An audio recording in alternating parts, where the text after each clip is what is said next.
Bienvenue sur Azimut, le podcast de l'orientation. Bonjour, c'est Perrine et nous voilà pour un nouvel hebdo de l'orientation. Il est un peu en retard cette semaine, c'est vrai, mais le sujet vaut le coup.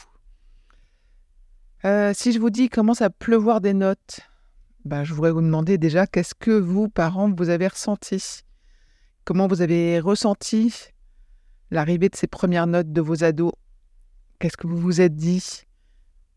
Et votre ado, lui ou elle, quel regard a été porté sur ces notes ? Quelle attitude a été adoptée face à ces notes ? Est-ce que vous et vos ados, vous êtes raccord ou en décalage complet face à l'arrivée de ces nouvelles notes ? On ne va pas se mentir, les notes, c'est une part non négligeable du sujet de l'orientation qui nous anime ici. C'est avec ces notes qu'on va déterminer quelle voie choisir, quelle spécialité sélectionner. Ce sont ces notes et les moyennes et le positionnement dans la classe qui vont composer une part du dossier pour les candidatures dans le supérieur. Avec la réforme du baccalauréat et le report des épreuves de spécialité en juin, le contrôle continu sera un critère d'analyse important. Non seulement cela va donc influer sur l'orientation de votre enfant, mais il est fort probable que cela joue dès maintenant sur son moral et son appréciation d'elle-même ou de lui-même. Alors, si votre ado a fourni un gros et un bon travail et que les résultats sont au rendez-vous, cool, on va viser l'endurance et la motivation. Si votre ado avait un peu oublié, on va dire, de se remettre au travail et que cela se ressent dans ses notes, espérons que ça lui donne l'envie de s'y remettre. Et si votre ado pensait que ses efforts seraient récompensés et qu'en fait, les notes font qu'il ou elle est déçu, alors la vigilance, parce que ce qui le guette, c'est la démobilisation. Alors, comment est-ce que vous devez réagir, vous, parents ? C'est difficile de trouver la juste réaction, parce qu'entre l'euphorie et la colère, la gamme est vaste. Ce qui pourrait vous être utile pour soutenir votre enfant, c'est de l'aider sur la méthode et la compréhension des mécanismes qui vont l'aider à comprendre, à apprendre, à mémoriser, à restituer. Justement, c'est l'objectif des épisodes que je vous conseille d'écouter ou de réécouter cette semaine.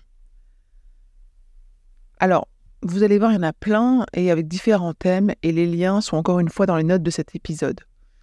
Il y a des épisodes pour apprendre à se connaître dans l'aspect apprentissage avec un sujet sur la mémoire, un autre sur les profils d'apprentissage.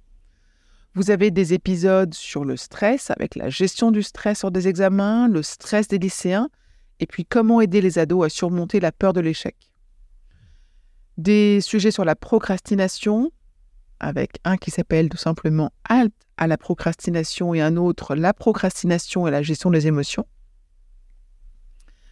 Des contenus sur des méthodes pour apprendre et réviser, tout simplement un épisode qui s'appelle « Apprendre comment faire », un autre « Les fiches de révision sont-elles vraiment utiles ?» et puis un tout nouveau qui est « Comment faire des fiches de révision qui vous aident vraiment ». Un autre thème qui serait « Donner du sens aux apprentissages », également très récent ce thème qui vient d'être enregistré et diffusé, avec 4 épisodes, la nécessité de prendre le temps de donner du sens à une leçon, donner du sens à une matière, et enfin faire des liens entre les cours et les problèmes ou les exercices. Dernier thème dans cette notion de réussite, l'organisation et la gestion du temps, avec un épisode qui s'intitule « Comment s'organiser dans ses révisions » et un autre « 7 lois de gestion du temps qui pourraient changer votre année scolaire ». Si vous êtes abonné à la newsletter, et ce que je vous conseille, vous avez la revue de presse qui s'offre à vous avec des articles que je vous recommande de lire. Cette semaine, on a des articles sur rester motivé pour les étudiants, ça tombe bien. Des classements du Figaro que j'ai appréciés et que je vous conseille de lire. Un appel à la réforme des doyens de médecine dans un article intéressant.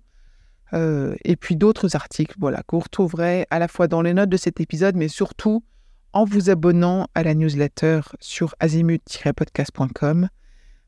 Et je vous dis surtout très vite et bon courage. Je vous retiens quelques secondes de plus et je vous remercie pour votre fidélité et votre attention. J'avais 2 messages à vous faire passer. Vous écoutez peut-être ce podcast sur Apple Podcast ou sur Spotify ou sur une autre application de podcast, et il est possible que vous ignoriez que le site azimut-podcast.com diffuse l'ensemble de ces épisodes en les ayant organisés et rangés de manière thématique. Ceux qui connaissent ce site sont vraiment contents de pouvoir y écouter sereinement chacun des épisodes et de pouvoir utiliser ce moteur de recherche. Deuxième message, sur ce même site, vous pourrez vous abonner à la newsletter. La newsletter, je l'ai surnommée l'hebdo de l'orientation. C'est une newsletter qui, comme son nom l'indique, est envoyée chaque semaine, le mardi pour l'instant. Et c'est dans cette newsletter que vous trouvez les indications des nouveaux épisodes, des guides que nous diffusons. Et de temps en temps, nous vous annonçons les masterclass, les ateliers, etc. que nous organisons.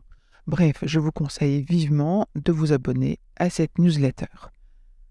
À très vite et encore une fois, merci de votre fidélité avec Azimut. Parlons orientation.